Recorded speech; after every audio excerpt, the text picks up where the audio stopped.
Will AI end up being more creative than humans? That's one of the things that we're going to talk about today on Everyday AI. This is your daily live stream, podcast, and newsletter where we help everyday people like you and me not just understand all that's going on in the world of AI, but how to actually use it. And Travis, our guest today, is going to be talking about that as well. Travis Hawks, he is the director and co-founder of Lunar Speedboat Productions. Travis, thanks for jumping on the show. Good to be a part of it, man. It's good to see you again. I'm excited. Let's do this. Let's get into it. All right, let's do it. So before we talk about just how creative humans can be, AI can be, let's just remind everyone this is a live stream here. So Stephen joining us. But if you have a question for Travis or myself, feel free to leave a comment. We'll do our best to get to it. But let's first talk about what's happening in the world of AI news. So AI 21 Labs, they just released a study saying 32% of people can't tell the difference between a human and a bot. So they have this little game. It takes 2 minutes and you chat with what you don't know is on the other end. It's either a human or bot. 32% of people failed, myself included. I'm going to share my example in the newsletter today. But Travis, like, what do you think of this? Is 32%? Are you surprised by that figure? Dude, that's actually a lot, man. When you think about it, that's a decent amount. I think I'm curious to see how you panned out. I'm curious to try it myself, just because I feel like that's one thing where like everybody comes in thinking they got it. Everybody thinks they come in smart, and yeah, 32% is not small. Oh, I failed terribly. Yeah. So we'll include that in the newsletter. Cool. So the NVIDIA CEO obviously made a lot of headlines when he publicly spoke at a graduation recently. But one of the things that he said is talking about the future of work and saying that AI won't steal jobs, but someone who's an expert at AI will. Travis, what's your take on that? Is AI itself going to steal our jobs? I really don't. I mean, in the near future, I don't think so. I think a fellow Chicagoan, Michael Wilbon, always says on PTI, if you're scared, get a dog. Dude, like, I'm not trying to lose out to a machine. Like, you know, like I remember like in that Office episode with Dwight Schrute, where he takes on the program and outsells it. I see it as a tool. I really do see the AI right now as a tool. Who knows where it's going to go? But yeah. But for right now, I definitely see it as, you know, a different kind of a hammer. And I also know that, you know, it can't influence empathy. It can't influence like taste, like what I like. It can predict, but you know, anyways, I don't see it taking my job anytime soon. All right, we'll see. I think I'm going to save all my hot takes for when I finally start posting on Twitter after being a user for 16 years. All right, so moving on. Another getting into video.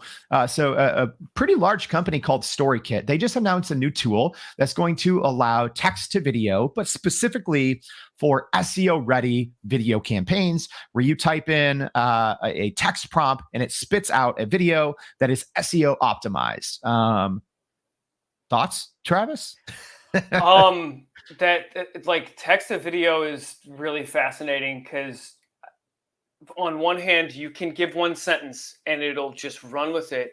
I've been really trying with prompts lately to try to really figure out, like, if I type in this like Leviathan type prompt, I wonder what that's going to spit out. So I think that the more that you throw in, I'm curious to see what happens with regards to just prompts in general.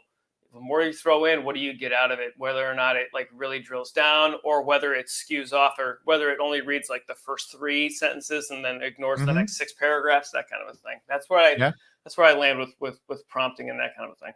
Yeah, cool. Kind of one of the last stories as we get into your background here a little bit more, Travis, is Runway, which is one of the leaders in kind of this generative AI space for video.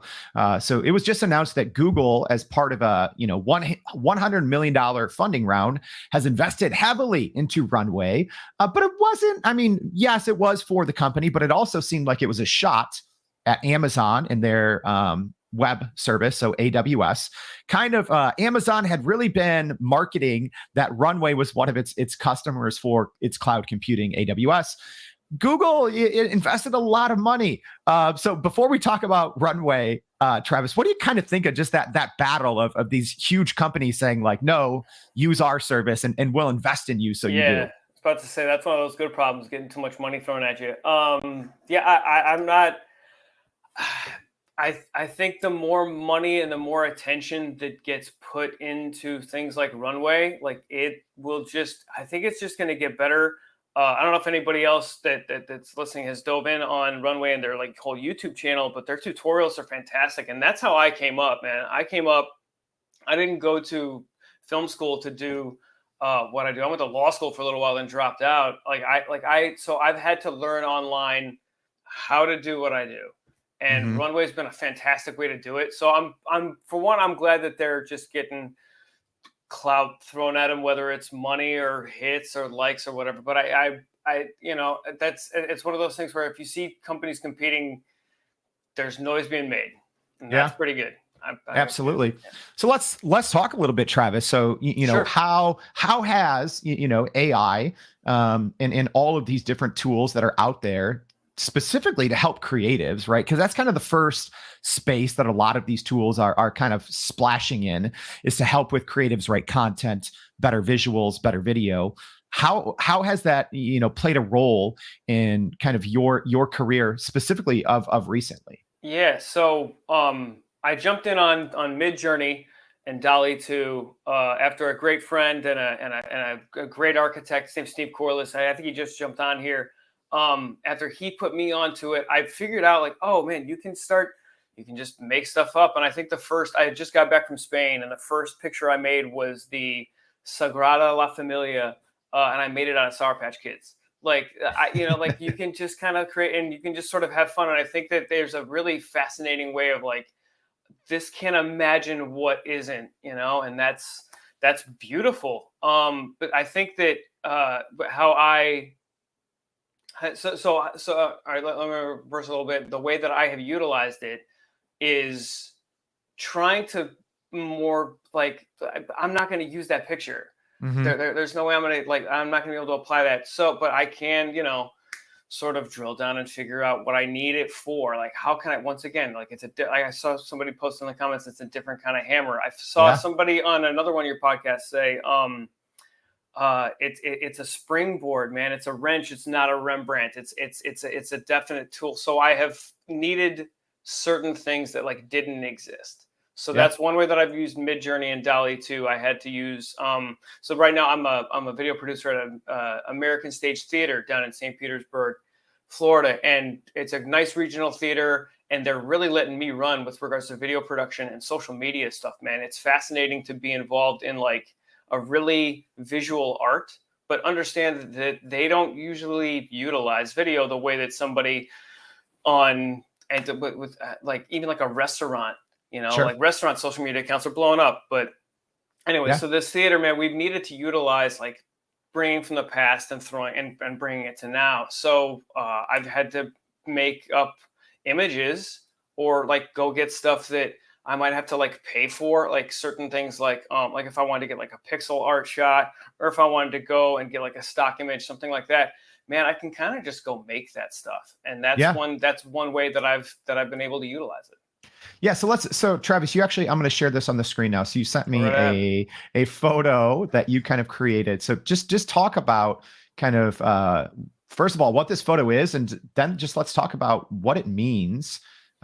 Just for the average everyday person that they can go Sure. in and create things like this. So I'm going Yeah. to try to zoom in Okay. here. Oh, so this Jordan photo. So this is back to Lunar Speedboat Productions. So I'm a sneakerhead, and I'm a big fan of basketball. I don't know if anybody can see behind me, but I was able to use Runway and key out and like knock out the background of a lot of Jordan highlights. I was able to like kind of like dig in on stuff.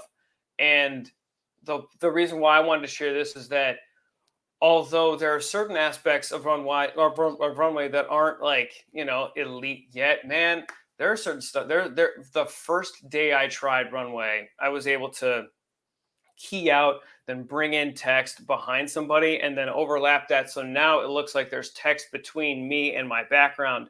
Like Hmm. Runway is so fascinating to me. And then I've also seen, just to kind of like go off on a quick tangent, I've seen a lot of people like this kind of stuff where it's just an amalgamation of really cool shots. Like it's just fun screensaver stuff to put in the background while you're working, while you're sending emails. Like there's a lot of really great ways that people can just sort of, like, I'm just at, like, go on a tangent and just Yeah. make stuff up, man. Yeah. So it's fascinating. And then once you drill down and get into prompts, which I'm getting more and more into, I was about to say this thing's only what, like 6 months old, like Mhm. I've been like, there's a lot to do, and it's, I really haven't even like scratched the surface. At least that's how I feel. I don't know how you feel. I Yeah. mean, you deal with this stuff like hourly, so I can't imagine how overwhelmed you get, man. Yeah, so Travis, you mentioned like just being able to create something, right, Yeah, from nothing, and how valuable that is for people in a variety of roles, right? So you were saying like, sure. hey, even at the theater I worked with, with your company. So right Right. now, I'm kind of sharing on the screen Runway, which is something that we talked about in the news today, and then Travis, you said that you're also using this as well. So kind of on the screen, if you're listening on the podcast, there's examples of different videos, and if you wouldn't know any better, you would think these are animations, something Yeah. that teams had to create, things that visuals that in the past would have been either extremely expensive, would have taken people weeks, and That's a great point. or large teams. But these are all things that you can push out in a matter of seconds or minutes just using text prompts to get these videos that we're sharing on That's the it. screen now. So, Yeah. so Travis, talk a little bit just about how you're even using Runway, because I think we do on the show talk a lot about ChatGPT, and we talk about the image generators that Midjourney, but Runway is really pushing, I think, in terms of just creativity in general. What are some ways that you've been using Runway, and how do you think the everyday person, maybe even if they're not in video production, can use something like this? I think if you want to get your idea across, if you just write it out, if you're just kind of like, you have to be kind of brave. You have to be sort of like, let's just see what happens here. And then if you like, for instance, I've seen people use it to portray their ideas and like in a like storyboard format. Mhm. So obviously, if it's going to be in a storyboard, man, that's PowerPoint. You can use that in any sort of like a presentation for anything that you need. You can just make like, just flex, just like say whatever you want. Mhm. It's interesting to just like verbalize, talk about it, man, because you can make stuff up, man, and that's a really fascinating part to me, that you can sort of go in and just build a house. My buddy Steve Corliss, he's an architect, and that's how he sort of came to it, and he has built cathedrals that like really don't have any right angles, man, and it's like, Mhm. oh well, I guess that kind of looks like it could be built. Anyways, man, there's a whole there I'm sure there are just a litany of industries that might only need like a microcosm of creativity, but if Mhm. somebody in their team needs it, you can just sort of like pull on this lever. Yeah. It's a fascinating thing, man. And what's fun for me anyways with regards to Runway is that there's a lot of cool effects um that you can use and then bring out what you've exported. Then you can bring that back into your video editing Mhm. system like Premiere or Final Cut Pro. You can once again use it as a tool and sort of shave off an edge or knock out a background or color correct. Or I've seen stuff slow down, and that's utilizing an effect called optical flow, where it sort of Yep. like bridges one frame to the next. You know about optical flow? That's awesome.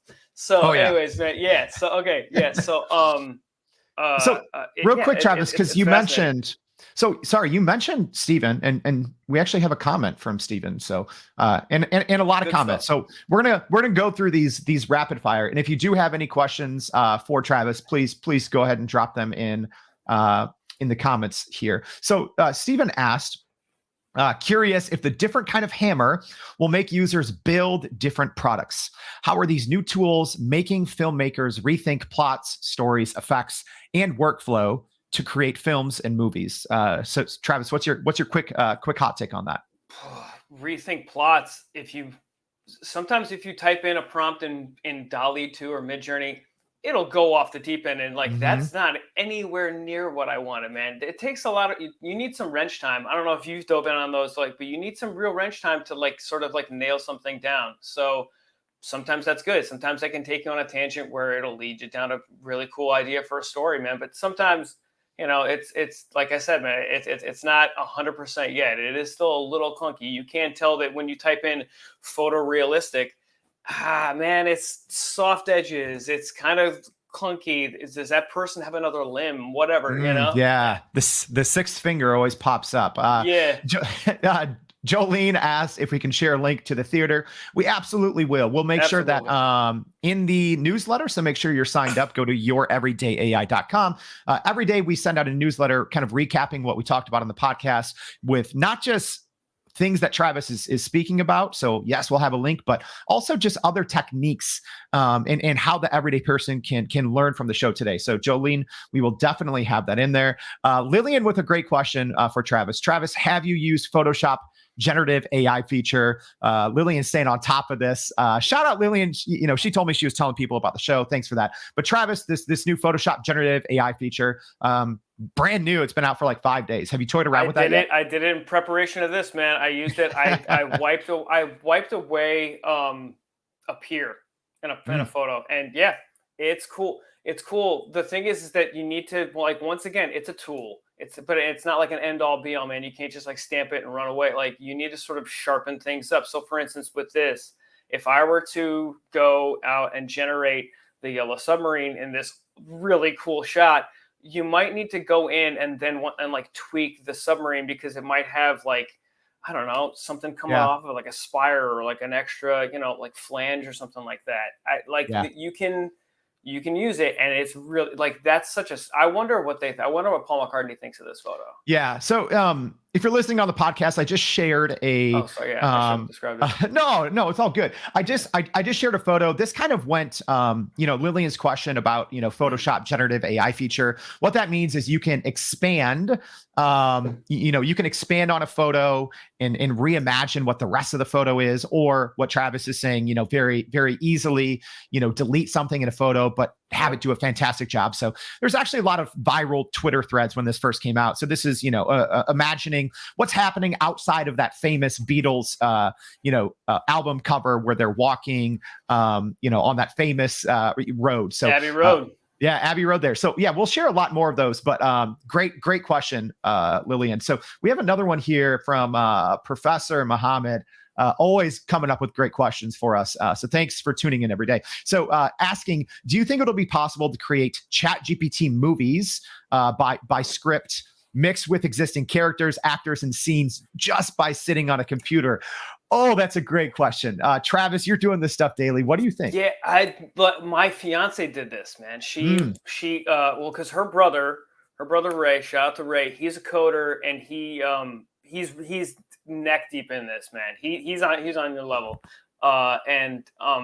He showed her ChatGPT, so she made a story. She'd like, hey, write a script about, I think it was a rose. Anyways, man, long story short, it made a script, and there are some really cool parts, but also it's predicting off of what's already been created. So there is something that's sort of rudimentary and not necessarily grandiose, not necessarily like emotional. Although like it taps into certain aspects, man. It does sort of like get parabolically close to it, where it might not intersect, but bro, that's close. So I definitely think it's possible, but once again, there is a human element that is necessary. So you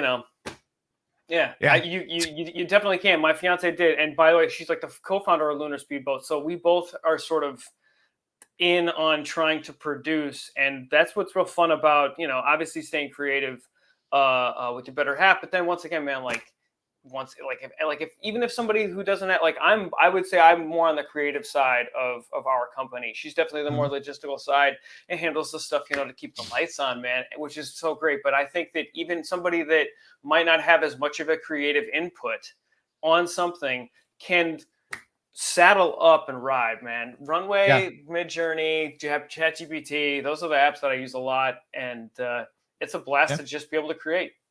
So Travis, you're obviously, knees deep in, media and creativity on a day-to-day basis. For someone who's not, or maybe they wear more hats, and they're handling a lot of everything. Say maybe a marketer, or a small business owner, entrepreneur. What's the most practical and easy advice that you can give to someone, and how they can start using some of these tools to really push and enhance their creativity? If you just had to say, hey, start here and do this, what would you recommend or suggest? Uh,